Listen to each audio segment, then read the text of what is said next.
Hello everybody, I'm Winstead and welcome back to Book Bar and welcome to my October sets and faves. I know I'm in a new spot filming. I'm actually at my aunt's house.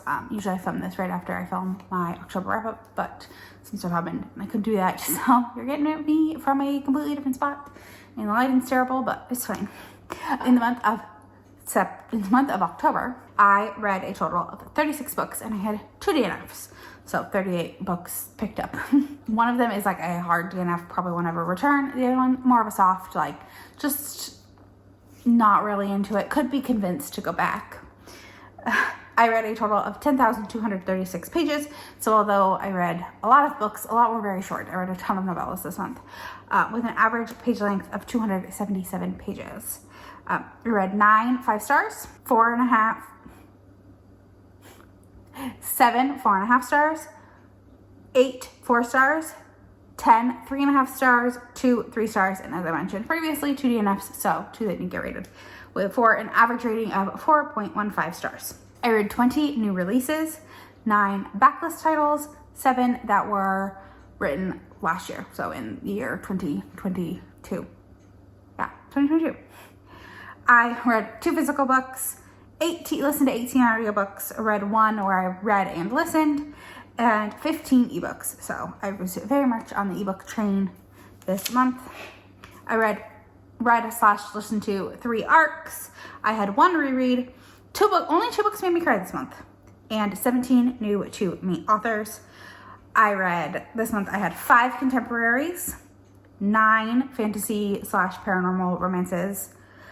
One of those being a YA fantasy / paranormal romance, 1 sports romance, which is really low for me, 5 small town romances, 3 dark romances, 3 historical romances, 1 mystery thriller, non-romance, 4 short stories, 4 holiday stories, and 1 mafia romance, which I know you could say is dark romance, but that's fine.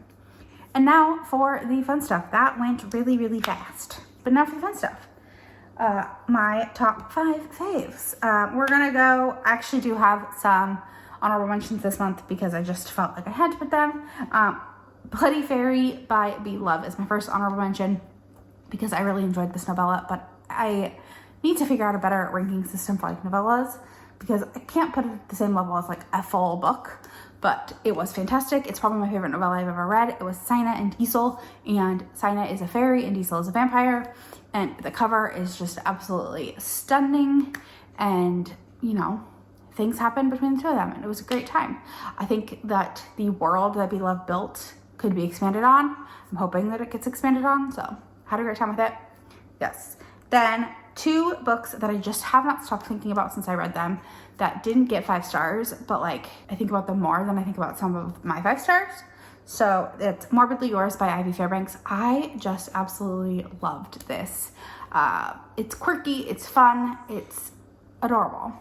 But it is a romance between Lark and Callum, and Lark moves to Ireland for a new job after some personal stuff had happened, and she ends up living next door to a mortuary, and the undertaker of said mortuary is Callum, and Callum needs to get married by his 35th birthday, and they end up becoming like best friends, and feelings start to grow from there. Yeah, it was just adorable. I think about it daily. Then the other book that I think about a lot is Take You Down by Michae Marie, and this is Walker and Scar. Both of these were debuts. Both those were debuts. Walker and Scar, and they are on tour together. Walker is part of a band, and Scar is a gay soloist, DJ, kind of singer, is what I gathered. But it was really good. I had a great time with it. She's kind of a grump. He's more of a sunshine. But yeah, it was great. So now we're just going to get on into my top 5. Coming in at number 5, we have A Good Game by Madison Fox. This is Madison's another debut that was just absolutely phenomenal. I actually was lucky enough to get an arc of this. This is Stevie and Alex. And Alex is a masked gamer who goes by Nightblade. And Stevie and Alex meet each other outside, like they meet each other when Alex is Nightblade, and like they have an instant connection, and then she also meets him again as Alex, and she's starting to like have feelings for Alex, and then she sees Nightblade out again, and it complicates things for her because she's like, I have this attraction to this guy, but I have feelings for this other guy. So what's a girl to do? But yeah, it was great. I loved the reveal of Alex being Blade, how it wasn't like, it didn't lead to a breakup, which is like one of my least favorite things. They talked it out and they figured it out. But yeah, I absolutely adored this and I had to buy my own copy. Then at number 4, I have On the Shore by Laura Pavlov. This is the 3rd book in the Cottonwood Cove series. Each book has gotten better for me, and I mean, I really love Under the Stars too, but On the Shore is Lincoln and Brinkley. I believe it's Lincoln. I know it's Brinkley.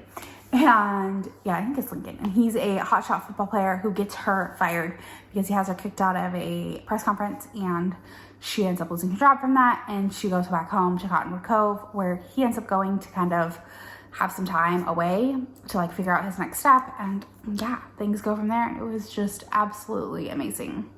Loved it. 5 stars, of course, obviously. All of these are 5 stars. Then at number 3, we have Butcher and Blackbird by Brynn Weaver. This is 2 serial killers fallen in love. And these 2 crazies are wild. And I loved this so much. Like, I don't even, it's like hard to explain what it is. So basically, why can't I think of her name? Sloane is trapped. In the beginning, Sloane is trapped with a dead body of a serial killer who she had killed. My aunt's dog happy behind me. She is trapped, and then she gets rescued by Rowan, who is known as the butcher of the Boston Butcher, I believe. And she's called the Orb Weaver because she likes to pluck out the eyeballs of the men that she unalives. And they end up doing like once a year they meet up and like have like a competition to see who's going to get the next serial killer.